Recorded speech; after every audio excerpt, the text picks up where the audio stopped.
What's up, guys? It's Geo back for episode 2, week 4 of our Post 1500 UU series. In the last episode, we were able to improve our not-so-marvelous rank up to 1338. We went 2-0 using Liberal Lucario, aka Nolan's team. We're going to be using that team again today, so let's jump straight into another battle.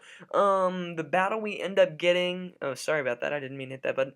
The battle we end up getting is a battle against P North using a really scary team. Some form of Hydreigon, some form of Jirachi, probably specially defensive Milotic, physically defensive Chestnuts, specially defensive Snorlax. I'm scared of a potential stockpile Belly Drum set, and probably Banded Entei. So I'm going to lead with Swampert for the purposes of getting my rocks up, and maybe fishing for Scald Burns. So you just end up going straight away for the return. But since I'm max physical defense Swampert, I'm not too worried about that. You pull a straight switch into my Milotic. Don't get the burn, please. Don't give this thing Marvel Scale. Thank you very much. So I'm trying to figure out what work Swampert is going to put in this battle. I guess it... Oh, you toxic me. You're annoying. But I guess it could come in and try to take a Choice Banded Sacred Fire from Entei. But even then, that isn't looking too great. And my matchup is not going great with this Milotic, so I'm just going to roar my Milotic out. Hopefully, I can roar him into something pretty solid that I can take on. Chestnut was not what I was looking for there. I'm deliberating whether or not to sack Swampert. Swampert could potentially help later, but it could also just do terribly. This looks like stall, kind of. You go for the Leech Seed. I'm just hoping to get a burn here. I do not get the burn. I'm going to be down to 2% of my HP, but it shows up like I have a lot of HP left. At 1.7%. Nice and 7. You go for the Spiky Shield here. That's a good play on your part, as I am taken out by the Leech Seed. Alright. So I guess my best switch into this is, in fact, my Houndoom. Because Houndoom can straight away Mega Evolve and go for the Flamethrower. I know Flamethrower is obvious, but I don't want to like overpredict too early in the matches. You end up going to Hydreigon. That's okay by me. Because unless you have something specifically geared to hit Florges, you're not going to have a good time. You end up going for the Superpower. That's cool. I'm just going to go for the Moonblast, I guess. Yeah, I don't really have anything that needs a lot that like needs the wish support right now. So I am just gonna go straight away for the Moonblast and see how much damage I can do to this incoming Jirachi. I know Jirachi is gonna go for the Iron Head or the Flash Cannon or something of the sort. So I'm going to go out into my own Jirachi to try to tank a hit. You end up going for the you end up going for the T-Wave. I'm just gonna go straight away for the Shadow Ball and pray I don't get hacked out. Although, you know, I'll probably get hacked out because it's Jirachi. But, you know, I'm using one too. I can't really complain. But at least I'm not using the Iron Head Body Slam set. But I do end up getting a Shadow Ball off, and that, my friends, is a lot of bulk right there. You end up going for the rocks. I don't really care. Actually, yes, I do care. I take that back. But I have Mew to defog them away. You end up going on a Hydreigon. No! Dual Spadef drops for Jirachi. That's pretty cool. I'm gonna go straight back into my floor. Hold on.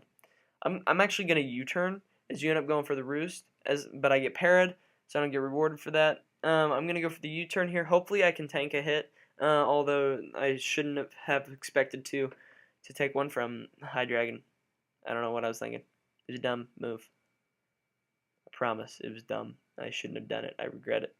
I'm gonna go for the U-turn, expecting the superpower here. Or expecting him just to switch out to try to save this thing for later. He ends up doing the latter, as I'm able to U-turn on this Milotic. And now the problem is me not having anything to take this Milotic on. I'm going to go out into my Mew. Hopefully it's not another one of the like rest ones. But the good thing about having Mew is that I can bounce back any Toxic that he wants to throw at me. So if he ends up going for the Toxic here, then I'm cool with that because I have stuff to heal that off. He ends up going into Jirachi, and that's not going to feel very good as I end up knocking off your leftovers. I'm probably expecting to see a T-Wave here, but I'm going to go for the Willow. As you end up going for a Wish, as I missed the Willow. This match is just not working with me so far. So now I can threaten. Okay, you end up going for the T-Wave. You're going to share that, but that was, I guess, a good play. Geez, I just can't do anything to this Jirachi right now. This is kind of annoying. I'm going to defog here and hopefully give myself an opportunity to get into Mega Houndoom and start putting in some serious work. You end up going for the Iron Head. That's cool.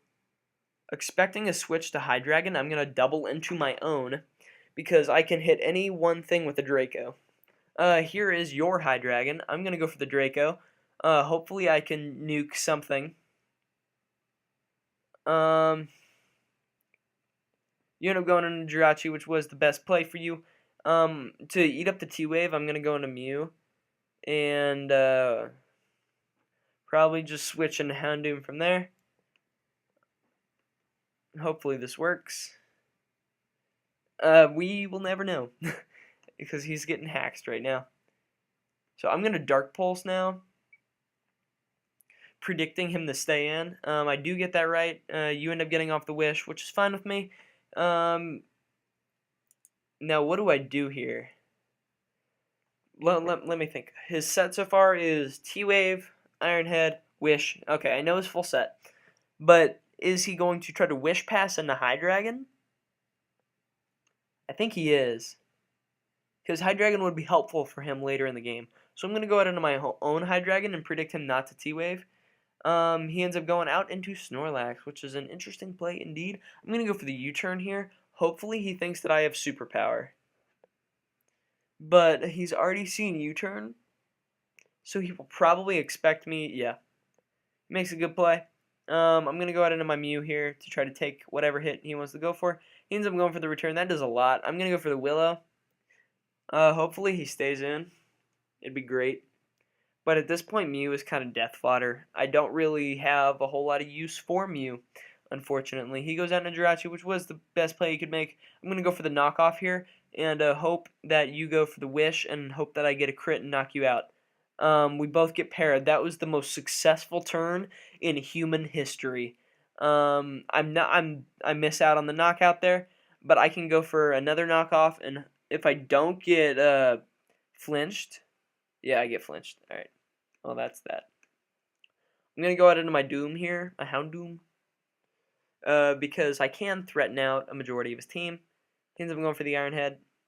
I don't want to continue to take those hits, though. I'm going to go for the Flamethrower here, just for the purposes of switching it up. I am able to knock out his Jirachi. That's going to help a lot. Holy moly, that thing is so annoying. Yeah, here's Snorlax. I'm going to go out into Mew here to tank another hit. Tank in Austin Powers air quotes. At this point, I don't have a whole lot for this thing. I guess I can try to, like, PP stall it with Florges, but I don't really want to do that. I know it's going to eat up a... This is probably a Soul Vest or Choice Banded Snorlax. I'm going to go out into my Florges here, and I'm going to go for the Wish. As he goes for the Gunk Shot. That is a lot. My lord. I don't know what I'm going to do about this thing. I would like to keep Hydreigon around, because Hydreigon could potentially put in a lot of work against this dude's team. Gunk Shot did 67%. So, let me see what I'm going to do here. Wish inbound. Ends up going for, he gets the crit Gunk Shot. I just cannot get anything going for me. I'm going to go for the Flame Charge here and hope that he can't take me out. That is a nice 7%. So Specs Hydreigon, you need like 4 crits. My lord, Snorlax, you're too gosh dang bulky. So that is going to be the first battle. I'm going to do 2 because I'm not satisfied with that one. Oh, I forgot to say GG. There we go. GG has been said. Okay, so back with another battle right here. I don't know why I just thought I went into a new video, but I didn't. This is a very threatening team. Trevenant is probably going to be Trevenant is going to be a problem unless I'm able to come in with either High Dragon or Houndoom for free. But I doubt I get that opportunity. I'm going to lead with Team Player Swampert, expecting you to lead with either Rachi or Empoleon. So let's start the timer on you. And I was thinking about this earlier while looking at the different ladders. I'm probably not going to be able to go to 1500 in every tier because, like, for 1500 in NU, that would put me at like top 10 in the world or somewhere close to that. So I'm probably going to lower it to 1300 for NU and RU, just because, you know, like I'm an average player at best. Like, I'm not anything special. I'm not anything to brag about. He ends up going out into Empoleon, but that's fine by me, because I'm just going to U-turn straight out, because Scarf High Dragon's cool. Kind of acts like a scissor, I guess, of this tier. Just because a lot of people have to bring stuff to counter it. And I don't know what Empoleon's going to do. Probably get up, or probably defog. So I'm going to go back into my Swampert to try to get my rocks back up. Yeah, that is what happens. So, setting up more rocks, because rocks are cool. You know, I'm going for the Scald. You don't get the burn, which is cool. So, I'm probably going to force you to defog this turn and hit you with this Earthquake. You're continuing the Scald. You do not get rewarded with the burn, which is cool. Let's see, what am I going to go out into now? Because I don't want this. I don't want to sack this thing. I don't want to sack Jirachi. I don't want to risk the burn on Jirachi either. Skull does about 41%. Sing Spadef is not that great though. We're gonna go into Mew. Mew, Mew, Mew, Mew, Mew. So that actually did a lot. I'm gonna go for the knockoff here. I'm not able to knock Empoleon out. So you go for the defog, that's fine. Because I'm gonna knock off again, and hopefully I can knock you out this time around. You end up going into Ampharos. That's a good play. Wow, I got static. That's just great. I'm gonna soft boiled as you end up going for the Volt Switch. That's good, because now I get to see what you're gonna go out into. I don't pack U-turn and rather knock off. When I originally saw the team, I was like, wait, but why don't you pack U-turn on Mew? And then just like looking at how it plays out, it's fairly obvious that knockoff is the better scenario. But Mew won't move right now. Come on now. Hit him up with his defog, please. There we go. So now I'm going to force you to set your rocks back up and switch into Team Player Swampert right here. Team Player Swampert would like to battle. We're going to see how this play goes, though. You end up sending your rocks again, which is good. I'm at about 42% of my health. Hopefully I can live this next Scald. I'm not able to. That's great. Well, I'm not going to get rocks this battle, but I guess there's some things you just kind of got to deal with. I'm going to go out on a High Dragon right here and go for Dark Pulse. Because other than his own High Dragon, nothing wants to come in and take this hit. And I will be able to scout what type of High Dragon he is. If he's Scarfed High Dragon, then I can pick it off with Fortress at some point. But if it's Life Orb High Dragon, then my own High Dragon can come in and revenge kill it pretty much anytime. So we're waiting on this dude to make a move. I'm going to be able to take this Empoleon out. And I believe I said this a couple episodes ago. But I've noted one thing that's different between UU and OU is that UU is very, very bulky in the playstyle that it has. Here, I'm going to go on my Florges here, as he's going to double into Jirachi. That's a really good switch on his part. But I'm just going to go into my own Mew, as I do not like Jirachi. Hopefully I can tank this hit. You go for the Iron Head. You're going to be able to knock me out next turn, which is unfortunate. Because that means rocks are here to stay. I'm trying to think what's my best thing for this. I'm gonna go into High Dragon, then double to Florges to try to catch his High Dragon in here. A lot of High Dragon in that sentence.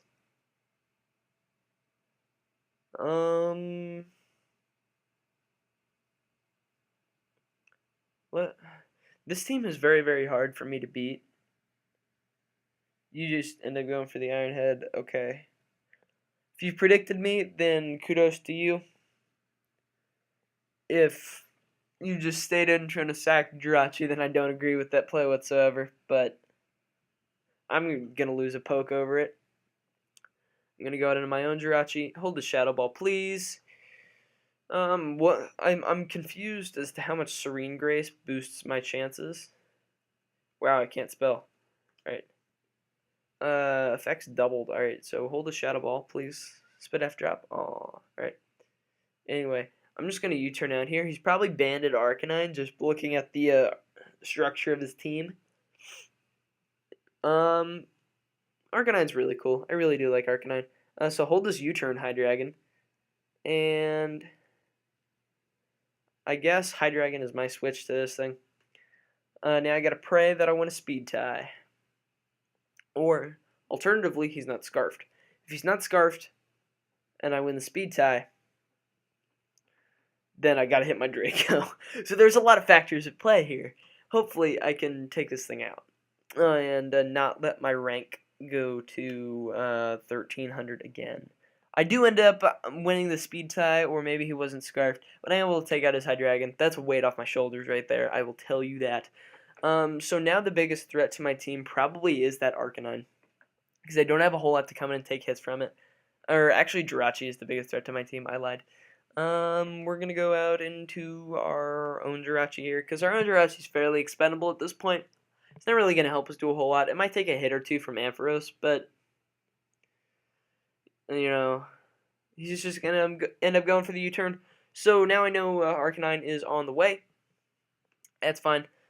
I also know I'm faster. Do I want to play around with flinches? Yeah, we're going to play around with flinches. We have a 60% chance to flinch. End up getting the flinch. That's cool. Just kind of messing with them. I'm going to go for the U-turn here. And the Florges is my really only switch for... I'm an idiot. He ends up going for the Willow. Which means that I should have gone into my Houndoom, because that would have been cool. He ends up going for the Flare Blitz. Probably should have predicted that too. I'm just playing really bad right now. I should probably go to bed this late. I'm going to go for the Dark Pulse here, expecting him not to stay in. Because I know Arcanine gets close combat, because like banded sets are a thing with close combat. But I don't really think he packs it just based off what he runs. He probably has Willow, Flare Blitz, Morning Sun, and Extreme Speed for priority, because his team does not have a lot of priority. His team doesn't have any priority outside of that. So he's definitely he stays in, and that probably seals the match. Wow, he got the burn. That's great. Which means that I lost for sure, unless Houndoom just completely pulls something amazing. But doesn't look like that's gonna happen at this point. I'm gonna go into my own Houndoom. I'm going to go into my Houndoom and go for the Dark Pulse here. That's a little bit frustrating that he ended up getting the burn. He ends up going... He gets the crit Extreme Speed. Not really sure how much that mattered. Wow. That Arcanine just tanked that. Yeah. Well, I just didn't play very well this match. Go for the Flare Blitz. Okay, I'm forcing him to go for the Flare Blitz here. Hold the Shadow Ball. Or you can just go for E-Speed. But my Houndoom is on the amount of health right now. That is not going to appreciate switching back in on rocks again. Thankfully, he doesn't have any more priority. He gets another crit E-Speed. Can you please stop? But at this point, I think his Jirachi closes out the game. If his Jirachi doesn't close out the game, I haven't done any damage to Mega Ampharos, meaning that it is going to clean up my team as well. So that's a bit frustrating. A little bit of hacks at play there, but I blame that on myself, and just myself. Here's Ampharos. What do I go for here? I'm going to go for the Iron Head and try to get flinches. He ends up getting the Volt Switch. He's going to be able to knock me out. And this comes in to Jirachi. Jirachi is going to absolutely wreck my face. I need a crit flinch Dark Pulse. So I need a lot to happen here in order for me to have a remote shot. Oh, he's Scarfrachi. So that's going to be a good game. And that is going to be the last episode I do for now, as I've fallen below 1,300 again. Yeah, that's a little bit disappointing, especially on my end. But if you guys did enjoy, please make sure to slap that like button. It really does help show support for the series and whatnot, and all those good vibes. And also answer today's comment question of the day: what is your worst experience with hacks on Showdown? But by that question of the day, I'm not in any way implying that match was completely determined by hacks. There was a little bit of hacks that mattered, but mainly it was my end. And also make sure to subscribe if you guys are enjoying the constant content with that. I'll catch you on the flip-flop.